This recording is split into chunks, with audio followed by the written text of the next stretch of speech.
has trabajado mucho en este aspecto, sobre todo con la parte de las diosas, que estás en una formación de las diosas y demás. ¿Cómo las diosas nos llevan a trabajar las sombras? Esto de las sombras, o cómo trabajar con las sombras. Bueno, a ver, yo creo que primero son muchos los estadios en los que trabajamos con la sombra, ¿no?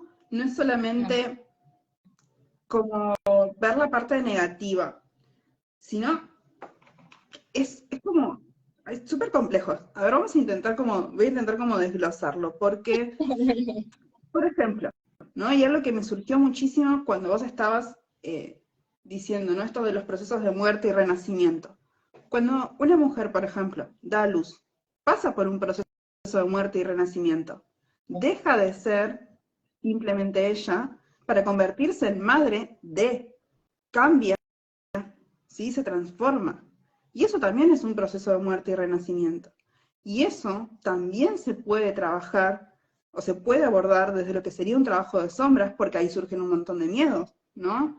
Em, no soy madre de hijos físicos, pero tengo muchas personas allegadas que sí, y claro. obviamente lo más normal es escuchar, y voy a saber cómo ser madre o cómo ser padre, ¿no? Y eso es un miedo, por ejemplo, que se puede hacer, se puede abordar desde el trabajo de sombras. Entonces también como para desmitificar que solamente el trabajo de sombras va a ser enfrentarte a monstruos y cosas súper temidas, que sí, también, pero también hay otros aspectos, como decís vos, desde la psicología, que se abordan con el trabajo de sombras.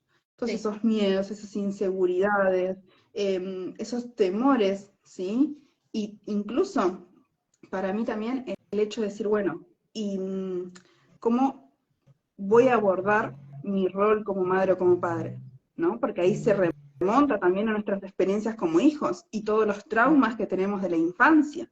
Y esto me lleva a la idea de que el trabajo de sombras en realidad, o la sombra en sí, se forja en la infancia, Sí. cuando empezamos a construir lo que es bueno y lo que es malo, lo que sí tenemos que hacer y lo que no tenemos que hacer. Lo que los padres nos dicen, sí, sí, eso está bien, seguí así, nos festejan, y lo que nos dicen, no, no hagas eso, no digas eso, no actúes de tal forma. Y ahí se empiezan a generar pequeñas situaciones que nos van marcando que tales cosas son negativas y tales cosas no las tenemos que hacer y las empezamos a reprimir. Y ahí es cuando se empieza a generar la sombra en sí, ¿no? Una persona, por ejemplo, que dentro de su trabajo de sombras descubre que se siente muy culpable cada vez que come determinado tipo de alimentos, ¿no? Come, no sé, cosas dulces, por ejemplo, come un alfajor y se siente súper culpable. Incluso esto puede llegar a un extremo, ¿no? Sabemos que hay enfermedades que tienen que ver Claro. como la anorexia o la bulimia, ¿sí? Y por ahí es porque desde su infancia alguien muchas veces le dijo, no comas eso que te engorda, no comas eso que te hace mal, no comas eso, eso está mal. Y ahí se empieza a alimentar una sensación de culpa que puede crecer al extremo de generar una enfermedad, ¿sí? Entonces, por eso digo que el trabajo de sombras es muy amplio, hay muchas formas de abordarlo. Eh, para mí la parte psicológica es como la parte más importante. Hacer trabajo de sombras no implica no tener que ir al psicólogo, no creo que sea reemplazo de, pero sí puede ayudar a descubrir un montón de patrones y de bloqueos inconscientes.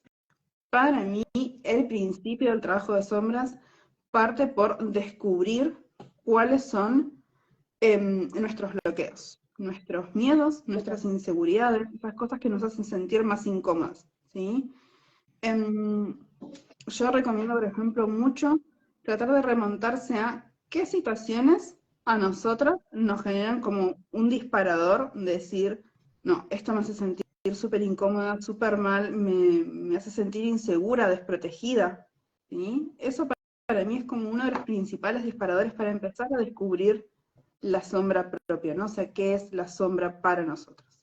¿Después se puede hacer un ritual para transmutar eso? Sí, por supuesto. Hay un millón de rituales, hay un montón de formas de trabajarlo, pero si no sabemos distinguir cuál es la práctica en sí que tenemos que abordar, si no sabemos si este miedo viene, no sé, de la infancia por determinada cosa, si viene de, tenemos miedo, no sé, por ejemplo, a tener relaciones estables a largo plazo porque hemos tenido malas experiencias en las relaciones. Si no sabemos cuál es el motivo por el que tenemos miedo a tener relaciones a largo plazo, difícil va a ser que podamos transmutarlo completamente, que podamos trabajar esa sombra de forma integral, si no descubrimos el origen de esas causas, ¿no? Entonces, para mí el trabajo de sombras es algo que lleva tiempo, que lleva dedicación, es muy lindo, es muy interesante y nos puede abrir un panorama como súper completo y realmente nos puede llevar a la plenitud, nos puede ayudar a ser más abundantes, a tener mejores relaciones, a sanar físicamente, a crecer espiritualmente, a un montón de cosas. Pero hay que dedicarle su tiempito, digamos, de ponerse y sentarse a ver, bueno, qué hay en esa sombra, ¿no? ¿Cuáles son esos miedos, esas inseguridades, esos bloqueos?